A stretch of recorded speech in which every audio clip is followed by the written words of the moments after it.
श्री गुरुदेव दत्त, श्री सुभाष बाप्पा महाराज की जय, गुरुहरी एकनाथ महाराज की जय।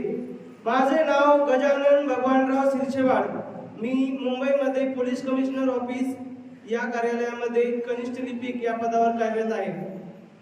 मी सन 2016 मध्ये जॉईनिंग झालेलो आहे। माझी कास्ट आहे अनुसूचित जमाती मन्नेर वारलू।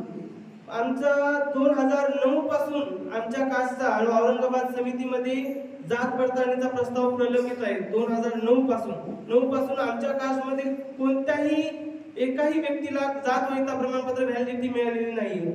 पण जेव्हापासून मला आता इथे येऊन फक्त 4 महिने झाले, 4 महिन्यापासून मी माझं घराणं बाप्पाच्या चरणावर श्री गुरुदेव दत्त मंदिरामध्ये माझं घराणं मी ठेवलं।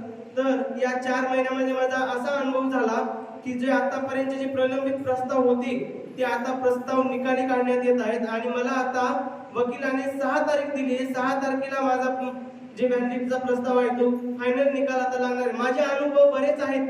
माझ्या पत्नीला खूप सारे असे आजार आहेत। मी तिला हैदराबादला दाखवलं, मुंबईला दाखवलं, औरंगाबादला दाखवलं, नांदेडला दाखवलं, परभणीचे पूर्ण हॉस्पिटल झालेत, पुण्यामधील संचिती हॉस्पिटल झाले। तिला तळपायापासून ते पूर्ण केसापर्यंत एवढे आजार आहेत की ती माझ्या मुलीचा आणि तिचा सुद्धा आमच्या तिघांचा सुद्धा स्वयंपाक करू शकत नाही। तिला पोळ्या केल्या तर तिला जाऊन आराम करावा लागतो। तिला म्हणजे भरपूर असं आहे, मी आता सांगू शकत नाही।